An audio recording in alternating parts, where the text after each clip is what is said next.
what's really interesting too is the fact that the timing of this, when you start looking at the third temple and the fact that that thing is coming together, that's what really, a lot of people will actually focus in on the Ezekiel 38 piece and look straight past the fact that Daniel 9:24 through 27 is actually fulfilling right before our very eyes. And that's the thing that gets me.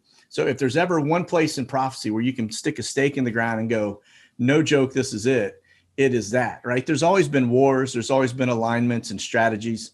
But when you start looking at, the third temple stand up, that is completely different. There's only one, there's only going to be one, and they're going to have one shot at it. And so this you can't stand up another temple and then have it destroyed and go, oh, well, this will be the fourth temple, right? It's going to be the third temple. But the thing that gets me about that third temple, and here's what's really amazing, is the fact that there are so many elements that man does not control when it comes to the third temple. Not just the timing aspect of a sovereign God, but there are things like a red heifer. We can't make a red heifer. Okay, now right? wait. What does the red heifer have to do with the temple? So the red heifer is for sacrifice, okay? And it has to be a pure red heifer. That means without blemish, just like the lamb, okay? And so these red heifers disappeared. They haven't had them around for 2,000 years. And all of a sudden, boom, red heifer starts to come alive. So we've got, I think the first original one was found in Oklahoma, and they actually took it to Israel. And now Israel has been trying to replicate that. And so they're birthing, they've got a farm that they birth these red cattle on, and that's where you get the red heifer from. And then they get to a certain age, which is 1 year old, just like you do with the lamb, without blemish, right? And then that's when they inspect the red heifer for a blemish. And if they find any hair, white hair, one single white hair makes this red heifer completely unkosher. So now think about that, one single hair. How many hairs are on a cow? I can't imagine. It's crazy, right? So they have to go through and inspect these cows. And so that's just one element. And if you've ever planned a party, think about all the things that you have to pull together, right? It's the food and the music and the drinks or whatever, right? If it's a wedding or something, right? There's just 100 different things that you have to think about to pull this whole event together successfully. And so when I look at this, I look at what God is doing. That is what blows my mind, is because there are certain elements that man can control, right? We can build a temple. Mm-hmm. Right? We could have built a temple 100 years ago, right? Right. But it's the location of the temple. God's controlling that. That's not us. Then on top of that, it's the red heifer. It's all of the elements that are coming together. Pure olive oil for the first time in 2,000 years. Ooh. Okay, now, so wait, why do we need the temple? Because what's going to happen with the temple? How does this predict end time prophecy?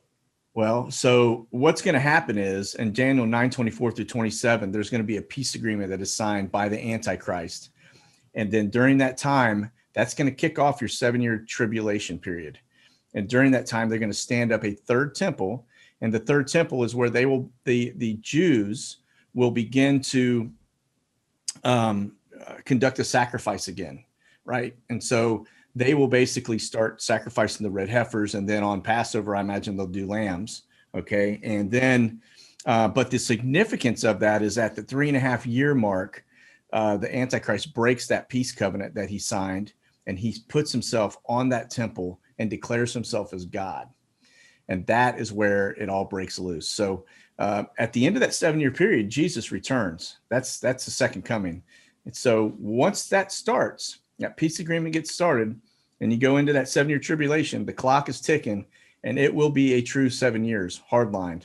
So, what I find totally amazing is because the first and second temple have been destroyed, so they have not been able to do sacrifices. And you had said the first and second temple were destroyed on what biblical date?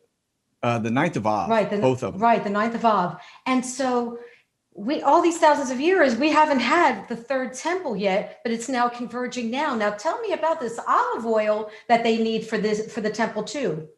Right. So for the first time, and this just happened about within the last 3 or 4 years, they created a pure olive oil, and that is used for lighting the menorah and for all of the anointing that takes place on the temple.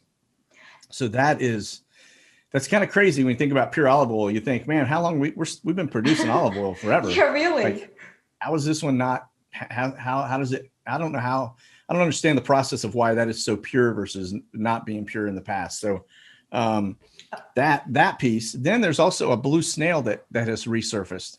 That thing hasn't been around for 1,700 years, and all of a sudden, on the beaches of the Mediterranean, they find this blue snail. Well, this blue snail, the significance of it is that the color from that blue snail has been used for the priest, the Sanhedrin priest vest.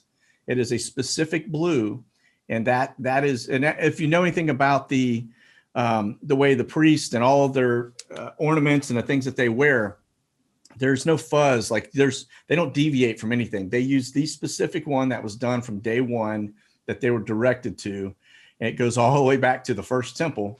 And so, there is elements that man can't control, and that I think is what gets me, is the fact that God is like, okay, we're going to get ready for this, and he starts putting it out there. And think about this: you could put a snail on any beach in the world, and who's going to notice it, really? I mean, you have to take now. Not only do you put the snail there, but then you have to send somebody to find it, which is amazing. Right. Like I said, it's just crazy. But that's just a handful of many, many elements all happening at the same time. Yes, that haven't been seen in 2,000 years, and all of a sudden they all just start reemerging. And those are elements that man cannot recreate. God has to do it. Yeah, that is what. Yeah, I find it totally amazing, and that snail would have that specific color dye that they have to use. I mean, that you're right. It's crazy. Nobody could have made that snail appear. So, yeah. Right, this is definitely the hand of God.